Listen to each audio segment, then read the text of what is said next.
Hai, welcome to Artocles. Masih juga dalam rangka membahas kasus yang menjadi requestan kamu. Daftarnya masih cukup panjang, jadi buat kamu yang ngerasa udah nge-request tapi belum saya puter nih, mohon bersabar dulu karena pasti bakal saya bahas sama-sama. Dan kasus kita kali ini lumayan aneh juga, nggak biasa. Awalnya mungkin polisi berpikir ini kecelakaan, namun setelah diselidiki mereka yakin bahwa ini merupakan kasus yang menghilangkan nyawa orang lain dengan sengaja. Ceritanya terjadi pada pasangan Ross Harris dan Liana Taylor beserta anak mereka di Georgia pada Juni 2014. Kasus ini cukup menarik dan beda dari biasanya. Sebelum kita lanjut, dukung dulu channel ini dengan mencet tombol subscribe dan juga dinyalain notifikasinya supaya lain kali kalau misalnya saya upload sesuatu yang seru, kamu jadi orang pertama yang tahu. Kali ini kita kenalan dulu dengan Liana Taylor. Dia dibesarkan oleh ibunya yang single parent di Alabama. Cita-cita Liana sejak kecil memang pengen banget jadi seorang perawat. Di Alabama inilah kemudian Liana bertemu dengan calon suaminya yang bernama Justin Ross Harris. Orang biasa mengenal dia dengan panggilan Ross Harris atau Ross.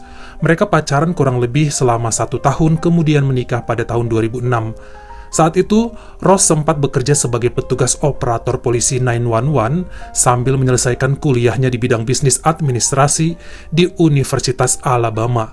Setelah lulus kuliah pada tahun 2012, kemudian Ross mengajak sang istri Liana pindah ke Georgia karena Ross mendapat pekerjaan sebagai web developer di sebuah perusahaan Home Depot. Sementara sang istri Liana tetap menjadi perawat di sebuah klinik pembinaan orang-orang yang mengalami obesitas dan juga program diet.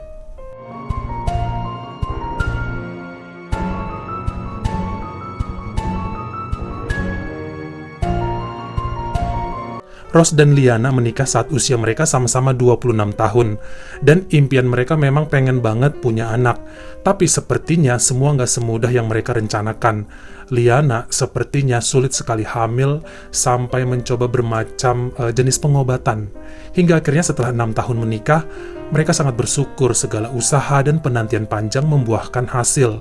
Sang putra pun lahir pada 8 Agustus 2012 dan diberi nama Cooper Harris. Baik Ross dan Liana merasa sangat diberkati mendapatkan anak yang sehat seperti Cooper.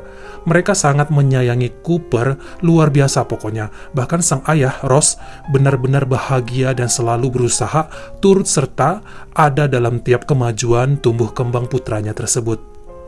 Mereka berdua nggak peduli betapa capeknya jadi orang tua bagi Cooper.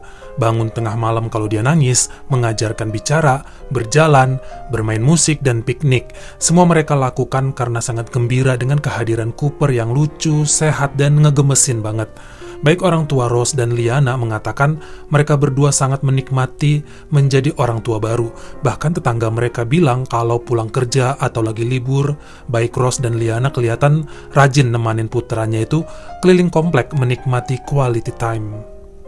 Jadi sekedar info aja nih, sejak putranya Cooper berusia 18 bulan, Liana udah mulai kembali bekerja dan biasanya sang putra Cooper dititipkan di daycare, penitipan anak, dan akan dijemput saat sore hari, baik oleh sang ayah Ross maupun sang ibu.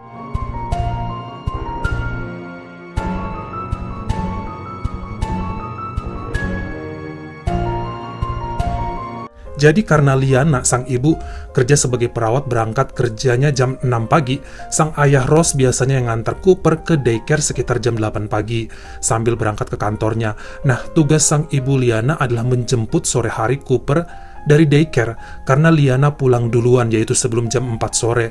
Dan hal ini sudah terbiasa mereka lakukan. Sampai kemudian, pada 18 Juni 2014, saat itu sang putra mereka, Cooper, berusia 22 bulan.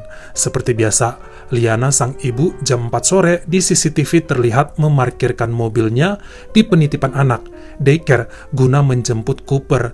Namun pada saat Liana masuk ke daycare, ke ruangan biasanya putranya berada, pengelola bilang bahwa Cooper nggak ada. Cooper nggak diantar sama bapaknya hari itu untuk dititipkan.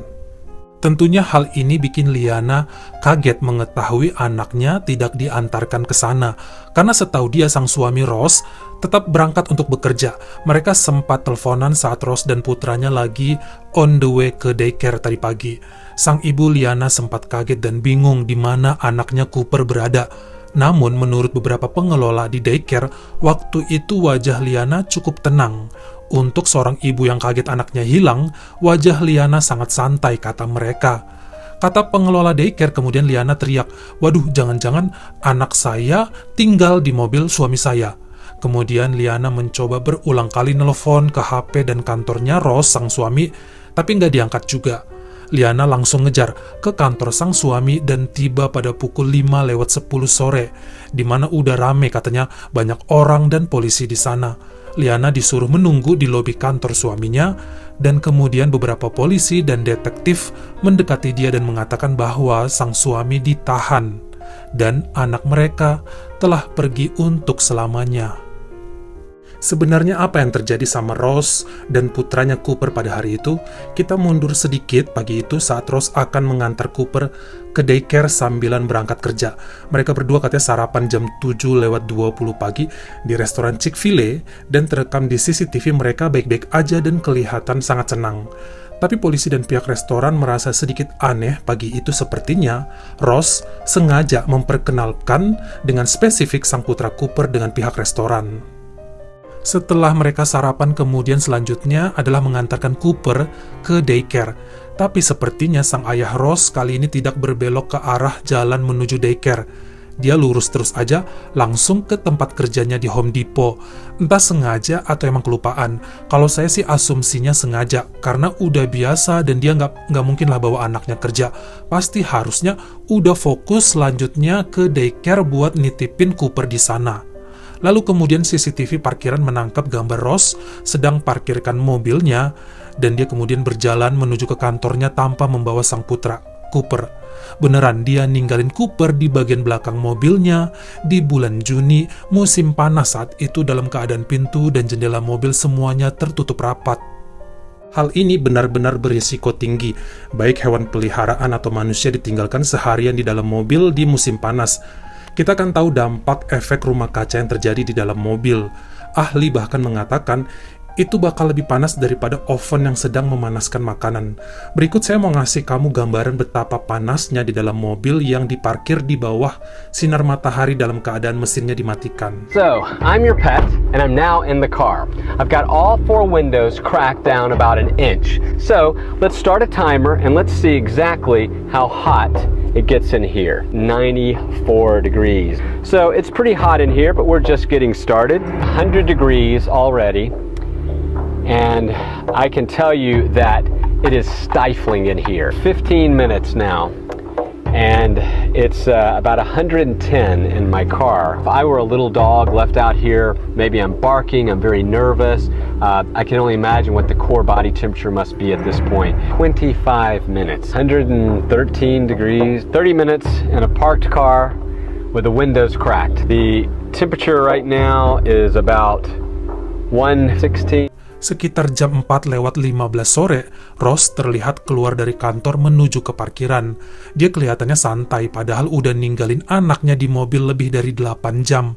Dia naik mobilnya dan nyetir seenaknya gitu aja mau pulang.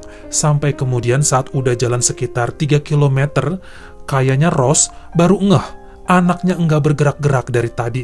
Dia pun berhenti dan parkir di pinggir jalan di depan sebuah shopping mall dan baru sadar nyawa anaknya udah melayang.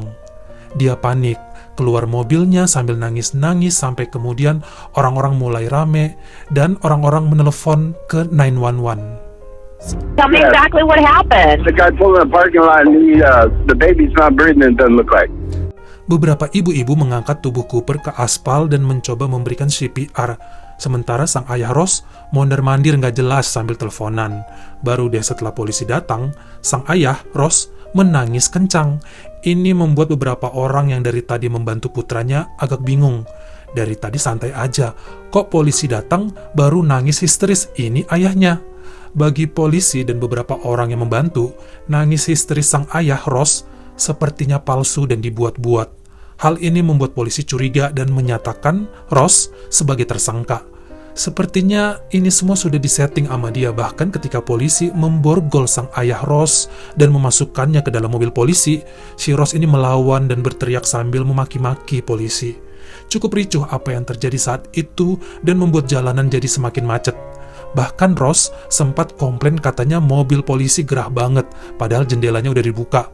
Lah, lu nggak ngerasa apa yang terjadi sama anak lu seharian di dalam mobil yang panas?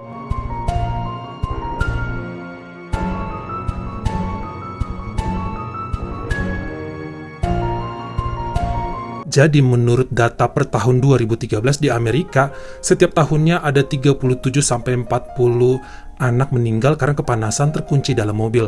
Bahkan mereka punya nama untuk kejadian tersebut, yaitu Forgotten Baby Syndrome, sindrom lupa sama bayi. Makanya di sana ada hukumannya bagi orang tua yang meninggalkan anak dalam mobil walaupun cuma 5 menit, atau dengan alasan apapun lupa ninggalin anak mereka di dalam mobil.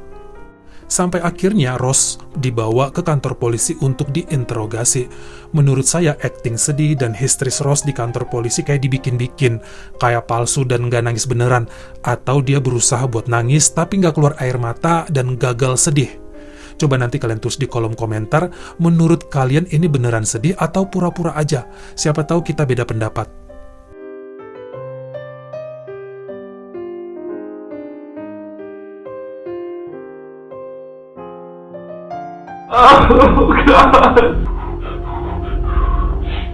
Saat itulah kemudian sang istri Liana dijemput sama polisi kan dari kantornya si Ross dan mereka dipertemukan di ruang interogasi.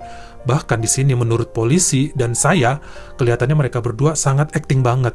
Bahkan banyak netizen yang mempertanyakan sikap Liana saat itu, yang bukannya sedih dan marah sama suaminya karena nggak jaga anaknya dengan baik, tapi kayaknya Liana tenang aja gitu, udah susah dapet anak dan katanya sayang, tapi sikapnya terlalu santai untuk kepergian putranya.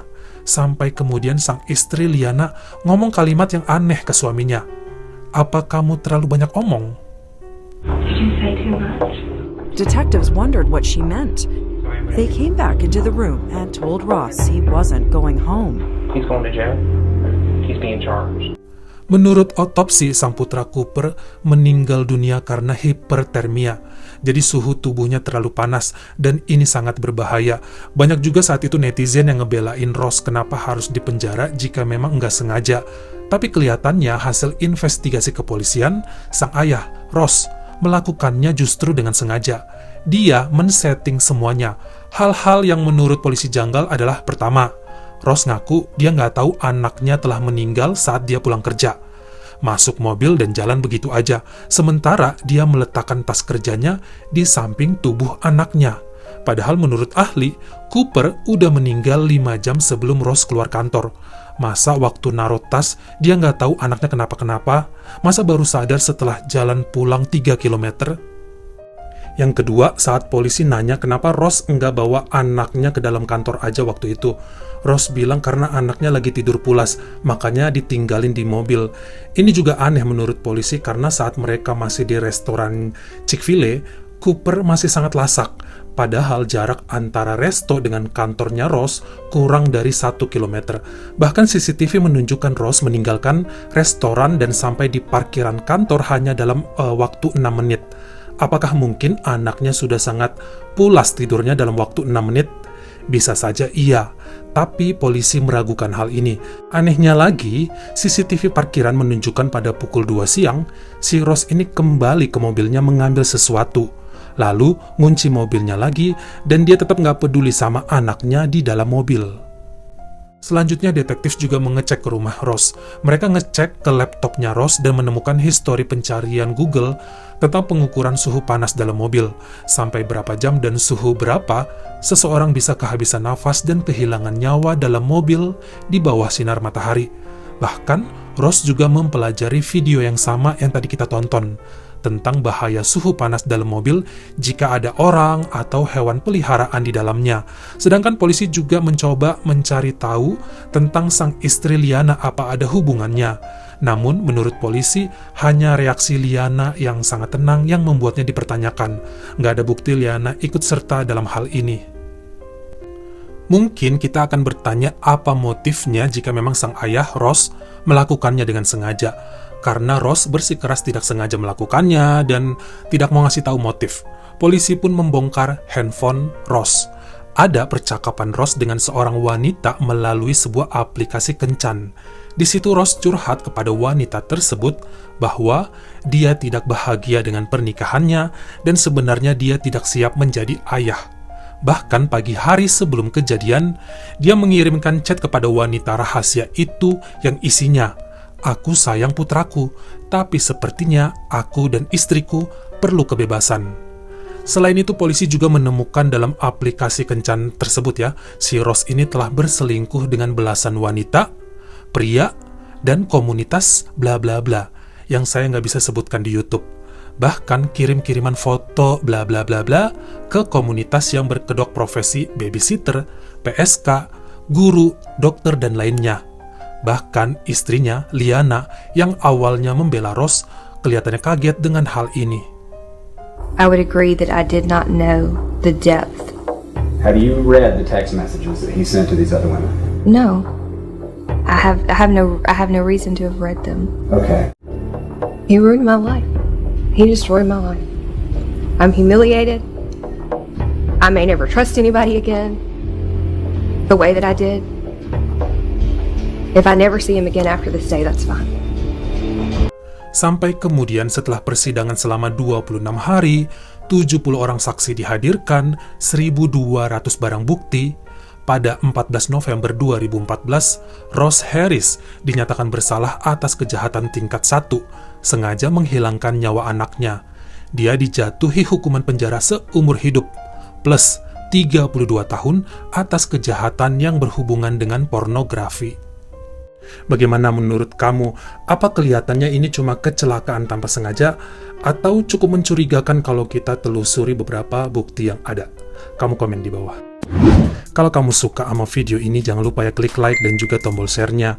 Buat yang baru pertama kali mampir atau udah sering mampir tapi belum berlangganan, jangan lupa klik dulu tombol subscribe dan juga dinyalain notifikasinya supaya lain kali kalau misalnya saya upload video baru, kamu jadi orang pertama yang tahu. Follow juga Instagram saya jika berkenan di Artokels S-nya 2. Dan jangan lupa untuk nontonin semua video saya yang lainnya. Tetap berbuat baik. Terima kasih.